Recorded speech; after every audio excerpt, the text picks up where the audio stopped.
Cassius. Part 4, 2004. Bloody gore dripped from Anthony's eye sockets as he dropped to the floor in a shaking spasm. Cassius turned toward Nick just as he vanished from sight. Unseen weight collided with Cassius, and he slammed to the floor. With the wind knocked out of him and dazed, he reached for his ankle. His fingers found their way to the bone handle of a hellblade, and he pulled it from its sheath. Before he could devise a plan, his wrist was stomped beneath the heel of an invisible foot. The hellblade was pulled from his broken grip. Icy fear rushed into him, and he envisioned Anthony's bathroom. Disorientation combined with the pain that was coursing through him as he instantly materialized on the floor of Anthony's bathroom. His mouth gaped as he silently screamed in pain and frustration. "No!" Nick sobbed. "I can't!" The words carried into the dark bathroom.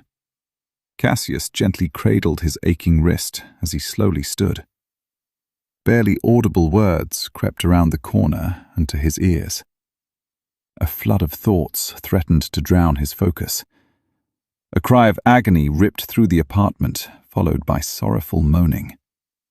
Cassius burst out of the bathroom and turned the corner to see Nick kneeling over Anthony. One of his hands was gripped around the bone handle of the hellblade that was buried in his brother's chest. Confusion nuked Cassius's plans. Disorientation overwhelmed him, and he found himself 1,700 miles away in the attic of Cross Manor. Fuck! He spat. He flipped the hard leather cover of The Brothers' Cross open and grabbed a large chunk of pages. He pulled them to the left and scanned the page he had landed on. A thumb and forefinger pinched several pages, and he quickly scanned each as he flipped them to the right. His eyes settled on Zarek's prophecy as recounted by Frederick Cross. In an age of perfected industry and constant communication, when all of human knowledge is made instantaneously available to the poorest of men, the blessed families will fall. Angelic mights of mind, muscle, and spirit will combine within a single source and lay waste to the remaining agents of immortal realms. Cassius read the prophecy a few more times, hoping to glean something new. When no revelations came, he turned from the open book and to the body of his older brother. Max's eyes remained partially open, staring into nothing. The stillness was unsettling. He took a few steps toward the corpse and crouched beside it. "It has to be me, Max. I won't let it be a demon. We can't let them go unchecked." His hands braced against the floor, and he winced at the pain in his still sore wrist. He tried to align with his brother's fixed gaze. "The Chastains were wiped out in one night. The Casmerics haven't been seen or heard from in over a decade.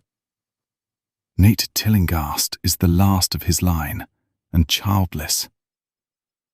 His legs began to grow sore, and he sat beside his dead brother. "My might must have grown when I absorbed yours," he mumbled. "I could feel the elements within Anthony. I sensed the water in every cell of his body and the air within his lungs. I was focused on his eyes and—" He raised his fists and quickly opened them as he made a popping noise. The sound of the manor's front door closing sounded from beneath Cassius. He flinched in surprise, and disorientation ripped through him. He watched Melinda walk out of the entrance hall from near the front door. Panic filled him, along with more disorientation, and he was back in the attic. His focus, again, found Max's frozen face.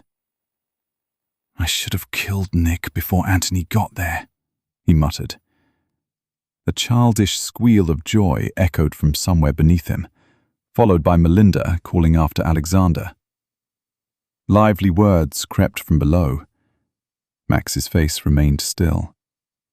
A shiver ran down Cassius's spine. He rotated his aching wrist to ensure nothing was broken.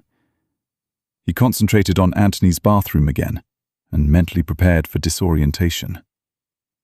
A few seconds passed and nothing happened. Puzzled, he envisioned his bedroom, and he found himself in the dark room next to his unmade bed. A few seconds later, he was back in the attic next to Max's body. He tried again to jump to Anthony's apartment, but nothing happened. He tried jumping to his apartment's lobby with no success. The inside of the Portland Airport men's bathroom came to mind, and he focused on the destination. A second later, he was standing in an occupied stall. A confused man on the toilet began speaking as he jumped back to the attic. Shit, he spat. He already knows how Anthony's might works, he mumbled. Cassius looked to his dead brother.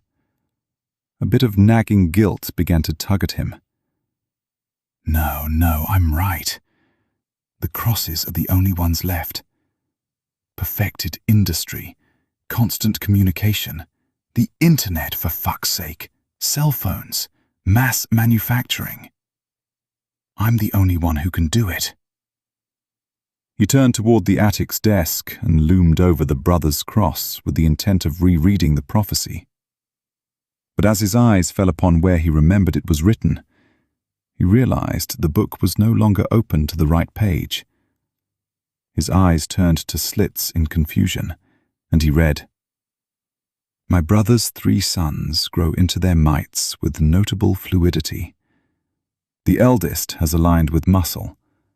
The second's inherent spirit blends so well with his might that it's difficult to ascertain where the natural becomes supernatural.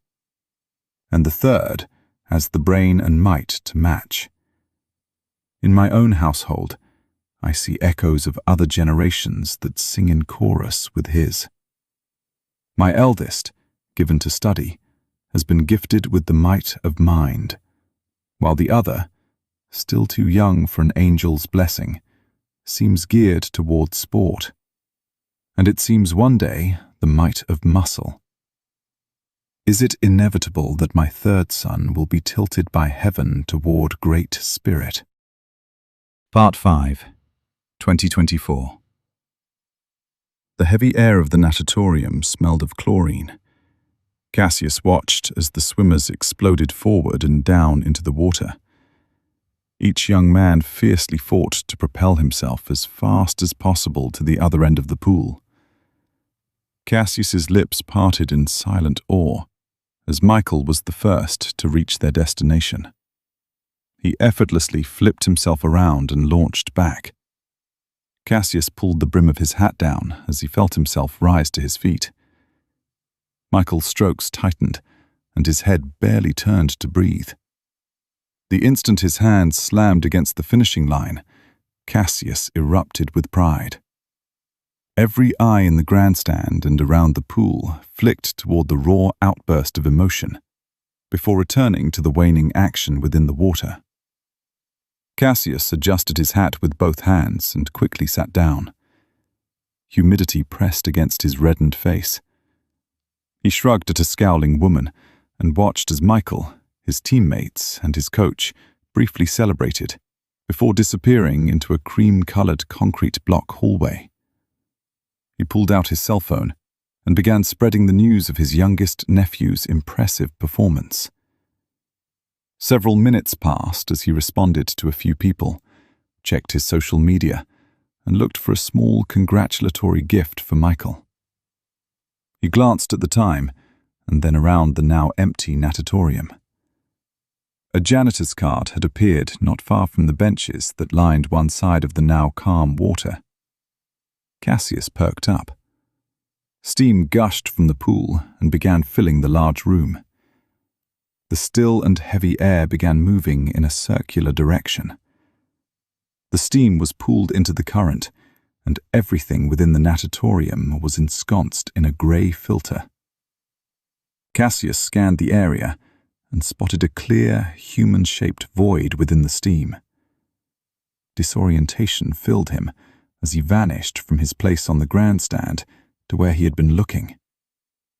The lights in the natatorium flicked off, and absolute darkness blinded Cassius. The sound of hurried footsteps echoing down a nearby hallway accompanied a sharp and immediate drop in humidity, and the flowing air came to a stop. The sound of a single pair of hands clapping twice echoed throughout the natatorium, and every light that had gone dark came back to life. "Cassius Grass!" a voice shouted. Cassius whirled around and looked up into the grandstand. "The bane of heaven and hell!" A red-headed young man descended the grandstand stairs with quickness and ease. He strode toward Cassius without hesitation. "You smell amazing. Those mites of yours blend well together." He stuck out a hand as soon as he was in range. His genuine smile did nothing to offset the disturbing black voids where his eyes belonged. You're going to regret that. Cassius ignored the pale hand in front of him, the demon's arm lowered. Relax. I come in peace. Cassius looked down the hallway and then back to the demon with the thick Irish accent. How did you know? I'm a lot older than I look. Sounds like it's time for you to go back to hell then. My only fear is you'll disappear on me, kiddo, the demon taunted. Cassius began pulling air from his lungs. He responded by deeply inhaling. Flummoxed by how easily the demon dismissed his might, his attention scattered. The absence of his angelic weapons gnawed at his core.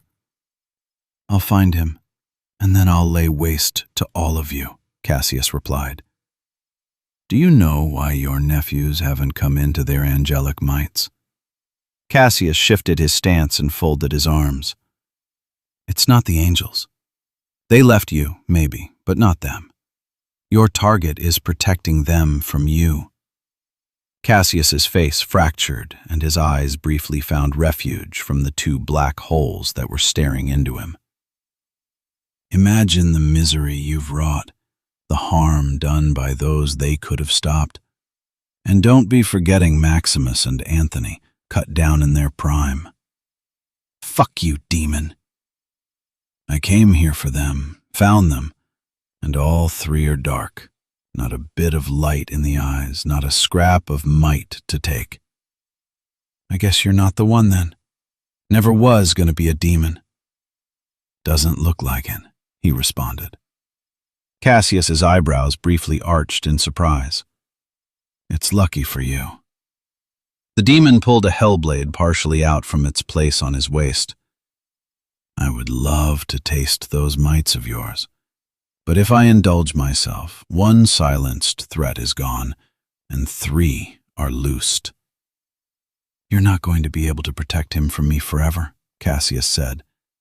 A short, exaggerated laugh burst from the demon. What a tangled mess. I hope the irony is not lost on you.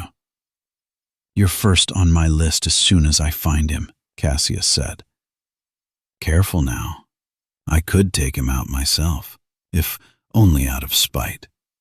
The might he carries is beyond my reach by its nature, and I'd hate for the angels to recycle it, but your disrespectful attitude is tempting me. Cassius began walking toward the hallway Michael had disappeared down. Stay away from my nephews, he growled. You won't be able to get to him without my help. Cassius stopped. Your help? He's within reach. He was never meant to hold a might. He falters, and age has taken its toll. Unraveling his cloak is difficult, but not impossible for me. When he's weak, tired, I can pull away his protection faster than he can reconstitute it. You expect me to believe you'd help me? Not without reason. The demon's sharp smile returned. Bullshit, Cassius spat. You know the prophecy as well as I do. Anthony's might is spirit. As soon as it's rightfully mine, I'll make sure the Gestalt damns every one of you motherfuckers back to hell. I'd be wanting a lasting pardon, naturally, And I have two conditions. You work within my time frame, and you don't interfere with my affairs. Your time frame? Not too long. A few times round the sun, 2 or 3 years. Cassius squinted. You're offering to help me genocide your kind, and all you want in return is for me to wait and leave you alone? He asked. Leave me to my affairs, the demon corrected. I'm not going to stop going after him. Waste your time and energy if you must. Keep yourself busy till I'm ready. Fine, whatever. Continue spreading your corruption. He turned again and began walking out of the natatorium. It's not like I can do anything about it, he muttered. Part 6. 2026. Cassius dropped the bag of charcoal next to his grill. He frowned when he noticed the backyard's grass was a bit long. Should have mowed, he mumbled to himself. The sweet smell of spring was carried by a light breeze. Sunlight filtered through an incomplete blanket of green above him. The sound of car doors slamming shut split through the late afternoon's calm atmosphere. Brief disorientation twisted his insides as he vanished from the backyard and reappeared in the kitchen. He opened the refrigerator and grabbed a brown bottle as the sound of the front door opening and closing met his ears. "Hey, Uncle Cass," Michael said. He passed by Cassius with 2 large bags of ice. "Where's the cooler?" "It's out back. Thanks for picking that up. It'll save Victor and Alexandra a trip." Michael nodded and headed in the direction of the backyard. "No problem." Jack dropped a flat box on the kitchen's island. "Decided these might be a hit." Cassius tossed his beer bottle's cap into a jar that was nearly full of them. "Donuts?" Cassius asked. Jack shrugged. "Everyone loves donuts." His sharp smile slit through the ever-present tension between them. "Are you trying to kill me?" Cassius asked. Jack opened the refrigerator. "I'd find a better way. Take the leftovers at the end of the night. I don't want them staring at me for days." Jack's beer bottle hissed open and he dropped its cap in the jar. "Be sure to tell Michael you loved his speech. He put a lot of time and effort." He went silent as nearing footsteps could be heard. "Where's the beer and pop for the party?" Michael asked. "Garage," Cassius replied. Michael gave a thumbs up and turned back around. "Hey, kiddo," Michael looked to Cassius. "Never been prouder of you than today. Very inspiring speech." Michael smiled politely. "Thanks, Uncle Cass." He walked out of the room. "I guess that was better than nothing," Jack commented. He took a swig of his beer. "I don't need notes on how I interact with my nephew," he shot back.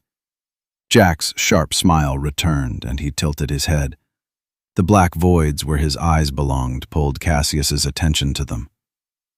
"He might be a little off tonight. We stayed for a bit after the ceremony ended. You know him, he has to glad hand everyone. Everything was fine and boring until an ambulance parked out front and paramedics rushed in." Michael walked back into the kitchen. "I hope he's okay," he interjected. "What happened?" Cassius asked. Jack took another swig of his beer and appeared to savor it and the moment. "The janitor was found unconscious. They probably took him to Great Plains Medical Center. And don't call him a janitor, it sounds demeaning," Michael said. "My apologies, love." Jack finished his beer. "They probably took the beloved custodian to my work." "Hey, I've known him since I went to St. Julian's. He works there too. I literally just talked to him before you picked me up earlier. He's always been such a nice guy. I hope he's okay." "He worked at St. Julian's when you and Alexander went there?" Cassius asked. The question sounded more pressing than he had intended, and he quickly took another sip from his brown bottle. "Yeah, since, kindergarten." "You could meet me for lunch on Monday, and if he's still there." Jack briefly shifted his focus to Cassius. "He'll be on the 4th floor. inpatient for observation. We can check in on him then." Cassius's heart pounded. Heat radiated from beneath the collar of his shirt. His mouth became a desert. Thoughts raced through his mind and collided with one another. "Definitely," Michael agreed. "Do they have cards in the gift shop?" "Oh, yeah, of course. Flowers, too, but they're way overpriced. I can just pick those up at the grocery store." "Michael," Cassius interjected. "Yeah? I think I left my laptop's charger at work." Michael's head tilted slightly. "Okay. I need to go get it," Cassius clarified. "Oh, okay." Cassius's eyes became glassy as they darted around the room in a desperate attempt to dispel the potential tears. He took a step and then felt himself wrap his arms around his youngest nephew. He closed his eyes in defeat, and tears fell. "I really couldn't be prouder of you. I wish your parents could have been there today. You've been like a son to me, a son that I don't deserve." "Wow, thanks, Uncle Cass." Cassius restrained his emotions as best he could and released his youngest nephew. He reluctantly met his eyes and barely buried a cascade of tears. "I am so sorry that they weren't there for you." Michael gulped and looked to Jack for an extended moment before returning his attention to his uncle. "It's not your fault." He quickly swiped at his eyes with a hand. "You were the best replacement I could have had." Cassius braced himself on the kitchen counter with one hand and looked to the ceiling to quell the tears. He inhaled deeply. "I'm absolutely certain that you have a bright future ahead of you, and I need you to make me a promise, kiddo." "Oh, okay." "Always be there for your brothers. They're going to need you more than you can imagine. Kick Alexander's ass into gear when it needs to be done, which we both know will probably be a lot. And make sure Victor doesn't hide from life. Drag him out of his hole when you can, and help him remember joy." "Damn, Uncle Cass," Michael sniffed. Cassius wiped his eyes and attempted to shake off the heavy emotions that were weighing on him. He forced a laugh and gripped one of Michael's shoulders and shook it. "You've always been a good kid, and you're going to be a great man." Michael began sobbing uncontrollably and re-embraced his uncle. Cassius returned the hug and looked to Jack.